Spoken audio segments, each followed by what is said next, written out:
Teachers, what is the most ridiculous thing you've heard a parent say? Story 1.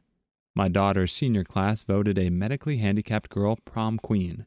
I feared they were playing a joke on her, but my daughter insisted they all truly wanted her to win. Her family was poor, and the teachers chipped in and bought her dress, shoes, etc. The summer after graduation, I ran into the mother of another student in the class. This mother had pushed her daughter to be popular, bought her the best of everything, pushed her into being a cheerleader, and even went to the point of trying to set her up with boys in her class. She actually chased them on her daughter's behalf. She's also a bit nuts, so I tried my best to avoid her if I see her first. Today I wasn't so lucky. Immediately, she started complaining about the student that was voted prom queen. She kept saying how her daughter should have been prom queen. The other students just voted for the other girl because they didn't want her daughter to get it, which was partially true. It was so unfair. She was so mad. Then she started on how horrible it was to vote in a girl that was in special ed classes because she really didn't deserve to graduate. She was so poor that the teachers had to buy her dress, as if it was a sin to be poor. I finally got sick and tired of her stuff, and I didn't like her anyway, and told her what I thought. I thought it was a very nice thing for the students to do. This may be the only special moment this girl will ever have. Her daughter will have many special moments. It was so nice for the teachers to make sure she was dressed as nice as the other girls. She was stunned, to say the least. She expected me to agree with her, but I was sick of her, how she was nearly prostituting her daughter out to any boy who would date her, telling her daughter's friends about her intimate life and her crazy tirades every time I saw her. Now when I run into her, we live in a small town, she speaks and goes on her way, thank goodness. I'm not like a regular mom, I'm a cool mom. Story 2. Parent of a child with behavioral problems sends him to school with crap for breakfast every day. Fast food, Starbucks, cupcakes, you name it. We spent a lot of time trying to get her to even feed the kid breakfast in the first place because he refused to eat what he was provided at school and was an absolute nightmare on an empty stomach. We're talking about hide under the desk, screaming all day levels of difficulty. So we didn't say anything for a while because at least he was on time and eating. Except then all of the other students, who previously had no problem with the milk, cereal, and fruit that they got at school, started noticing the smug kid eating his delicious pancakes or whatever he had that particular day.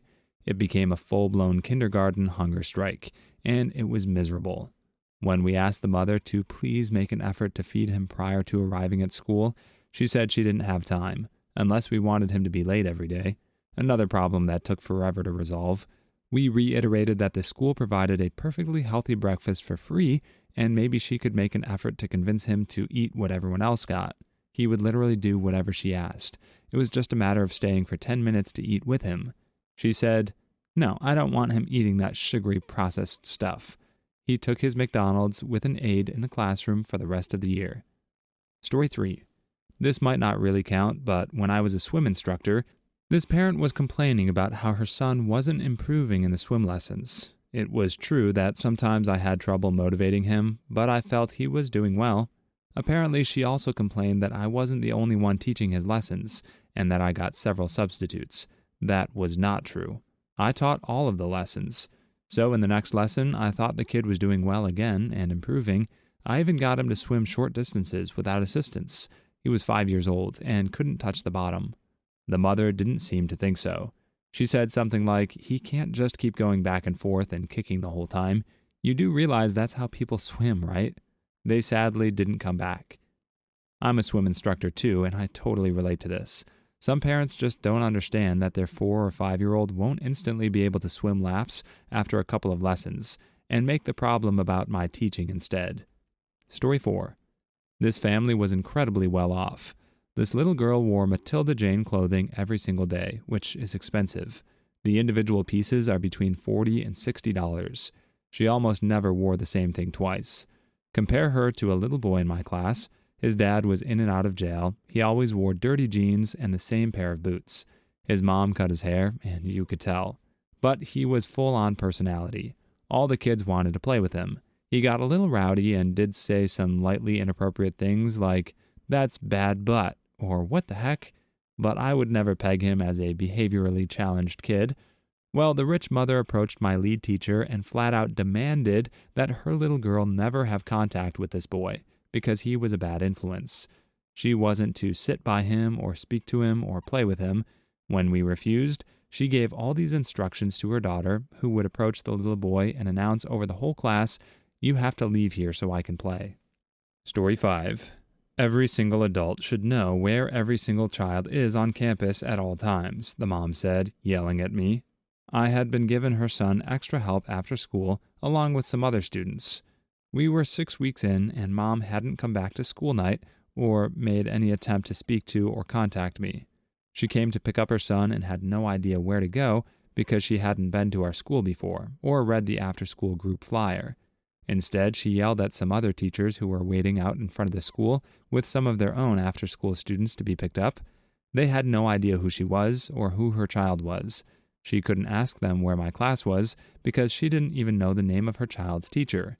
I walked up with her son as this was happening. She turned and continued to chew me out. She said a lot of ridiculous things that day. It was a complete and blatant projection of irresponsibility. Story 6. I used to be a preschool teacher, ages 4 and 5, and we did evaluations every few months. One 4-year-old girl, sweet as could be, could only count to the number 4. She struggled with other things, but the counting was by far the worst. Her parents came in to evaluation and are delighted that their daughter could count to 4. We had to gently explain to them that she was well behind the other kids. Even the actually challenged kids surpassed her. She was obviously bright, so we asked them what they worked on with her at home. Nothing. They did nothing with her. They assumed that she didn't or wouldn't start learning till the teachers taught her. To their benefit, they did start working with her at home, and by the beginning of the next year, she was ready to move up. I've never been so proud and disappointed at the same time in a set of parents. Well, thank God they actually did what you said when you gave them advice.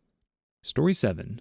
My wife is an elementary school teacher and suspected that one of her students may be autistic. The kid wouldn't communicate well at all, had issues with using the bathroom, and showed other classic signs of autism. My wife had a conference with the mother and explained that she would like him to be evaluated, but the mother refused and said that if her son did have autism, my wife was the one who caused it. I'm not a teacher, but I coach my kids' youth sports team. I once had a dad approach me and bribe me $50 to prevent a certain kid from playing in our upcoming flag football game. These were 6-year-old kids. The kid did make a costly mistake in the previous game, but the fact that this random dad was willing to pay me to bench the kid was mind-blowing. I hate parents that are too into their kids' sports. These kids are 6. The point is to learn from your mistakes. Story 8.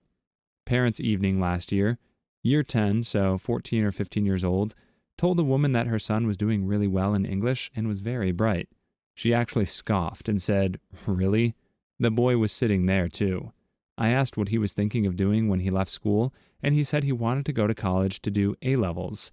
Kids at this school had ridiculously low aspirations, so this was music to my ears. His mother interjected and said, No, you're doing an apprenticeship. You're going to be a plasterer like your dad." Now, I have no problem with kids taking the vocational path as opposed to the academic, but this kid had a chance, and he wanted to take it. But his own mom made him feel that there was no point. So sad. Story 9. I was a 22-year-old female Asian middle school teacher in a district that was 99% black. You couldn't find another person who looked quite like me in a 20-mile radius. Had a parent tell me that I couldn't possibly be a good influence on her child. After all, I do skanky things like nails and hair during my off hours. The community's impression of Asian women was that we all worked at nail salons. The extremely skewed Asian stereotypes, however, worked in my favor for classroom management when my kids were convinced I knew martial arts. Anytime I put on my teacher face when the students were misbehaving, one of the kids would exclaim, "Oh crap, Mrs. is about to kung fu your butt." I never had too many problems with the kids that year. Story 10. The third graders' parents came in with a notarized list of demands.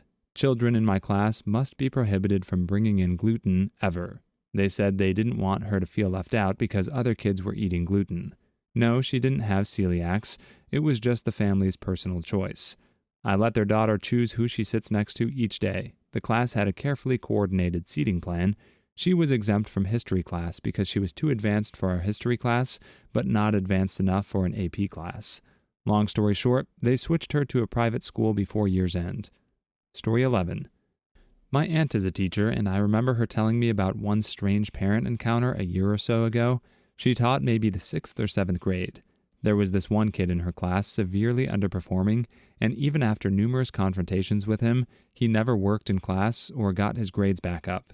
My aunt had to call his mother down to the school and sat down and tried to talk to her about it. She mentioned that she felt that she had the capacity to perform much better, but he didn't. Well, the mother just denied it. To be clear, she wasn't crazy or anything, just in absolute denial. My aunt showed her his grades, but she ripped the paper apart and told her that it's not true.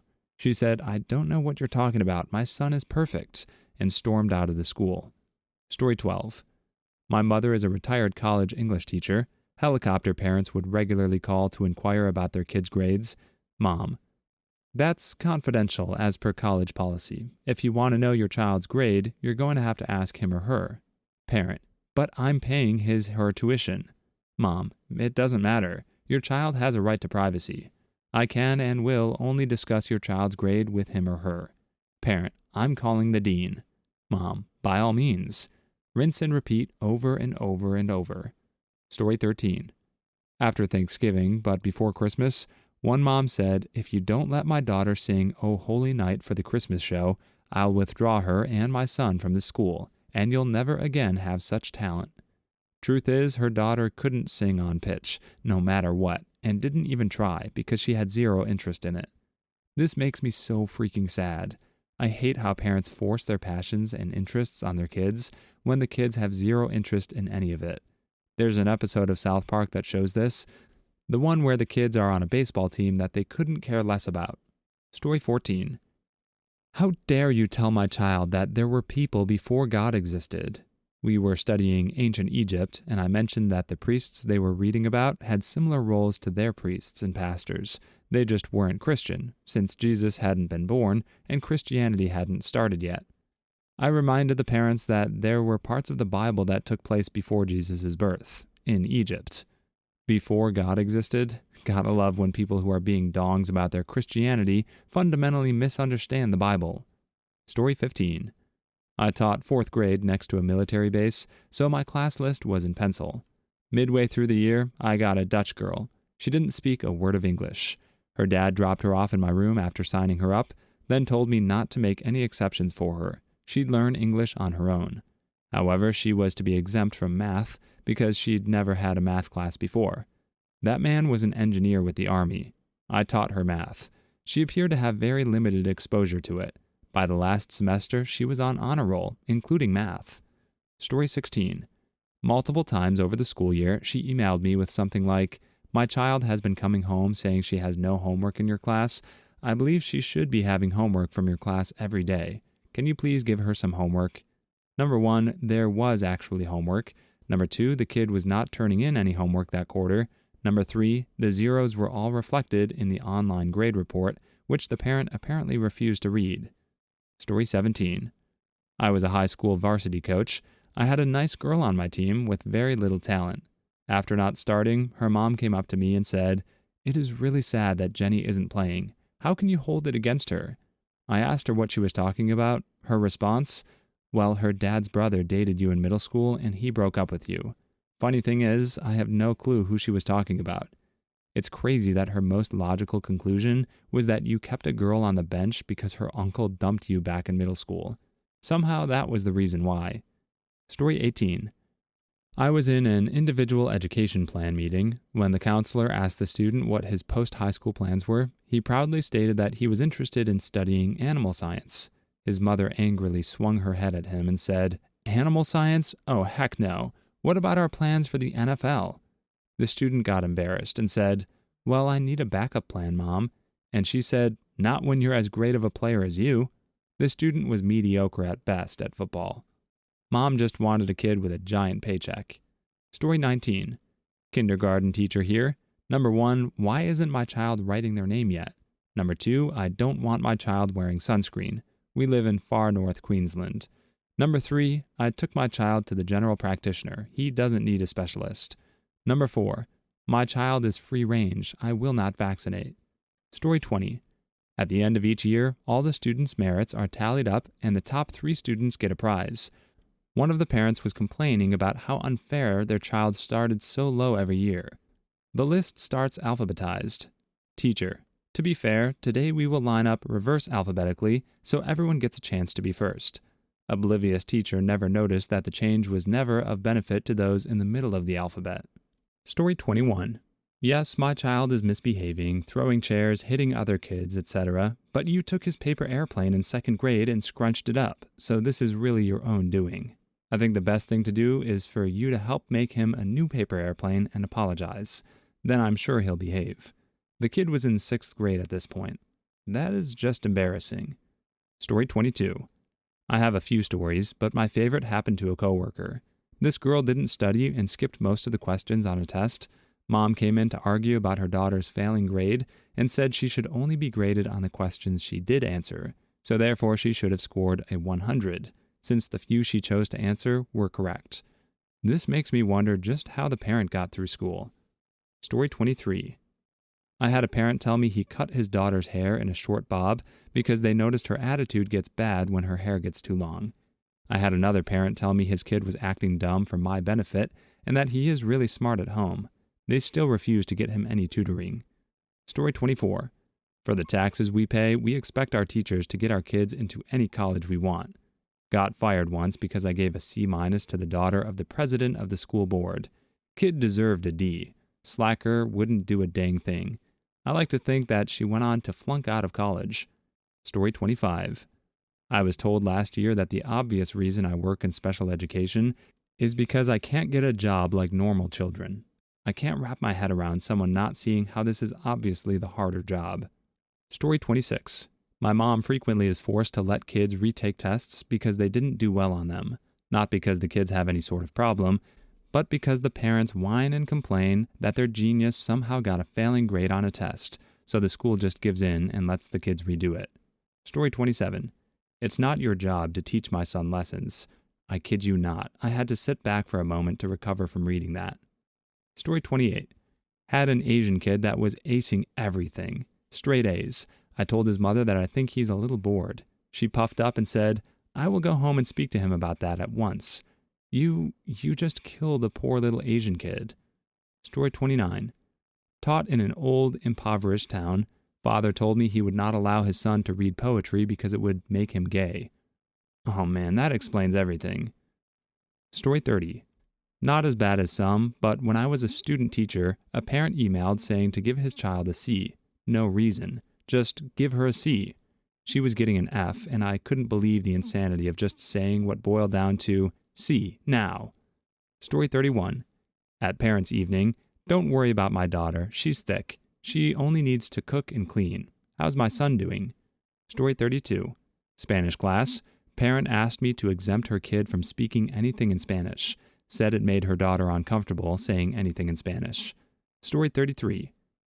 Country, rodeo. She was calling her kids over. Story 34. When talking to a parent regarding behavioral issues, parent said, from 8 to 2, he's your problem, not mine. Story 35. Intellectual property is a real gray area in regard to blatant plagiarism. Click on one of the videos you see on the screen now, or a Karen will sue you.